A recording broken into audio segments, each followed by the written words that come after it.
안녕하세요. 올콩톡톡입니다. 요즘 전세나 월세 사는 것을 연장하면서 임대차 보증금 올려주거나 내릴 때 계약서를 새로 써야 하는지, 확정일자를 새로 또 받아야 되는지, 내 보증금의 우선순위는 그대로 보호되는지 궁금해 하시는 분이 많은데요. 많이 헷갈리시죠? 그래서 오늘은 전세나 월세 보증금과 관련하여 확정일자, 증액계약서, 감액계약서에 대해 분명하게 알아볼게요. 온갖 유형의 재계약이 있지만 요즘 이슈가 되는 일반적인 전세, 월세에 관한 조건을 기준으로 얘기할게요. 먼저 확정일자부터 시작할게요. 확정일자란 내 임대차 계약서 존재하고 있었음이 공적으로 증명된 일자입니다. 즉 확정일자 부여된 날 현재 임대차 계약서가 존재하고 있었음을 증명해서 임차주택의 경매대금 등에서 후순위 권리자보다 우선하여 보증금을 변제받을 수 있는 거예요. 확정일자는 임대차 계약서 원본으로 받아야 하고요. 수기로 작성된 계약서나 먹지로 된 계약서도 괜찮아요. 다만 전대차 계약서는 안 돼요. 요즘 전월세 신고를 해야 하는 임차주택은요, 신고를 하면 주택 임대차 계약 신고 필증에 확정일자가 같이 부여되어 나와요. 계약서에는 확정일자를 안 찍고요. 간단한 임대차 내용과 함께 간편하죠. 물론 아직 다른 것은 계약서에 확정일자 도장을 받을 수도 있고요. 증액계약의 경우 예를 들어 전세보증금 3억 원에서 3억 5천만 원을 올려 전세 연장 계약을 한다고 가정할게요. 이때는요, 새 전세계약서 쓰는 것이 더 좋아요. 물론 써도 되고 안 써도 되긴 해요. 기확정일자 받은 기존 전세계약서 여백에 종전 임대차 기간 21년 2월 1일부터 23년 1월 31일을 23년 2월 1일부터 25년 1월 30일로 연장하고 보증금은 3억 원에서 5천만 원을 증액한 3억 5천만 원으로 전세 연장 재계약함, 작성일자, 자필서명, 날인식으로 말이죠. 그리고 주민센터 등에서 추가로 확정일자 받아두면 돼요. 그럼 계약서 하나에 확정일자 기존 한 개, 여백 재계약 한 개, 합 두 개가 되죠.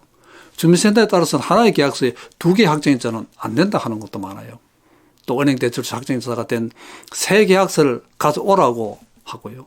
약간 혼란스럽죠. 그래서 새로 전세 계약서를 작성하는 것이 조금 더 좋겠어요. 앞에 의해서 증액된 총 3억 5천만 원을 보증금을 하여 새 증액 계약서를 작성하든지 또는 증액분 5천만 원만을 보증금을 하여 새 증액 계약서를 작성해도 돼요. 새로 작성하는 이 두 경우도 확정일자는 꼭 받아야 하고요. 기존 계약서는 반드시 계속 보관해둬야 해요. 왜냐하면 확정일자는 내 보증금의 우선권이 정해져 있기 때문이죠.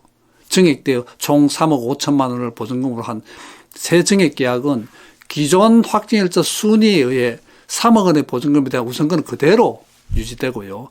증액 부분 5천만 원에 대한 우선적 효력은 새로운 확정일자 순위에 보호되죠. 마찬가지로 증액분 5천만 원만을 보증금을 하여 새로 작성된 증액계약서로 확정일자를 받더라도 기존 계약서에 부여받은 확정일자 효력은 그대로 유지되므로 기보증금 3억 원은 우선 보호되고 새 계약서의 증액분 5천만 원은 새 확정일자 순위 기준으로 보호하죠. 다만 증액 때 새로의 계약서를 작성할 때 임차인은 주의를 다해야 합니다. 그렇지 않으면 증액분 5천만 원은 우선적으로 보호받지 못할 수도 있어요. 기존 계약 이후 증액 계약 시까지 해당 임차주택이 새로이 설정된 건전한건이나 압류, 권리 변동 관계 등에 의해서 5천만 원 우선권을 뺏길 수도 있으니까요. 대체로 증액된 5천만 원에 대해서만 새 계약서를 작성하는 것이 간편하긴 합니다. 꼭 재계약 특약을 넣었어요. 어떤 특약을 살펴봤어요. 본 계약은 연어릴에 체결한 기존 전세 계약의 전세 보증금 3억 원에 5천만 원을 증액한 전세 보증금 3억 5천만 원의 전세 연장 재계약이며 기존 전세 계약은 그대로 유효함, 기존 전세 계약서 별첨 이렇게 해요. 그리고 증액 계약서에는 임대인, 임차인 인적 사항, 임대차 목적물과 임대차 기간, 증액 보증 금액 및 차임, 특약, 계약 일자, 임대인과 임차인 자필서명과 날을 하면 돼요.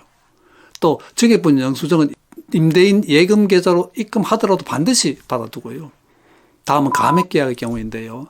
전세보증금 감액하는 경우에도요, 다시 새 감액계약서를 작성해도 되고 하지 않고 그냥 확정일자 받은 기존 계약서 여백이나 특약란에 감액보증금액, 감액재계약 취지, 작성일자, 임대인과 임차인의 자필서명과 날인을 하고 그대로 보관만 해도 됩니다. 확정일자 다시 받을 필요도 없고요. 기존의 확정일자 효력이 유지되니까요. 주민센터 등에서 거부할 수 있지만 요청하면 확정일자를 부여해 줍니다. 계약서 여백이나 별지에 종전의 임대차 기간 21년 2월 1일부터 23년 1월 31일을 23년 2월 1일부터 25년 1월 30일을 연장하고 보증금은 기존의 4억 원에서 1억 원을 감액하여 3억 원으로 전세 연장 재계약함이라는 특약을 삽입하면 되겠죠. 그리고 임차인은 감액분 금을 임대인으로 받아야겠죠. 영수증도 써드리고. 팁으로 몇 가지 덧붙이면요. 감액 재계약 시 무조건 재계약서를 안 쓰거나 확정일자를 안 받는다고 생각하지 말고 자신의 여건에 맞게 선택하세요. 왜냐하면 기존 계약서로 이미 확정일자를 받았었고 임차인의 동일성이 유지된다면 새로 계약서를 써도 기존의 순위로 감액된 보증금 우선권은 보호됩니다. 기존 계약서 효력이 유지되니까요. 따라서 새 감액 계약서 서 상대방의 인적 사항 등 모든 사항을 더 명확히 해둘 수도 있죠. 또 확정일자 새로 받는다면 이익이 전혀 없는 것은 아니죠. 시간이 흘러 기존 계약서나 감액 계약서를 멸시를 하였을 때 감액 내용이 어떤 것인지 전혀 모를 수도 있잖아요. 그때 새 확정일자부에 정보 제공 요청하여 당시 감액 사항을 확인할 수 있어요. 데이터 클라우드처럼 사용하는 거죠. 소송 등이 있을 때 계약 내용의 진정성을 다툴 수 없어도 그 날짜에 주요 내용이 존재했다는 간접적 증거가 될 수 있습니다. 결론적으로 말하면 세입자가 모든 사항을 다 판단하고 자신의 사정에 따라 자유롭게 선택하면 되겠습니다. 또 임대차 계약 존속 중 매매 등으로 임대인이 변경되는 경우에도 확정일자 여부가 필요한 것은 아닙니다. 임차주택을 양수한 사람은 주택 임대차 계약상 지위를 승계하니까요. 그리고 임대차 계약 존속 중 임대인을 변경하기로 상방 합의한 경우에도 다시 확정일자를 받을 필요가 없어요. 동일성이 있는 임대차 계약에서의 임차권 양도에 해당하여 원래의 임차인이 갖는 대항력과 우선 변제권을 행사할 수 있기 때문입니다. 또 확정일자를 받은 사실이 증명되면 계약서를 분실 또는 멸실하였더라도 우선 변제권은 유지되므로 계약서를 분실 또는 멸실한 해당 주택의 현재 임대인, 임차인 소유자는 확정일자부 열람에는 제공을 요청할 수도 있죠. 그리고 새 감액계약서를 작성할 때도 감액 금액과 전세 연장 재계약이라는 것을 특약으로 기재하면 됩니다.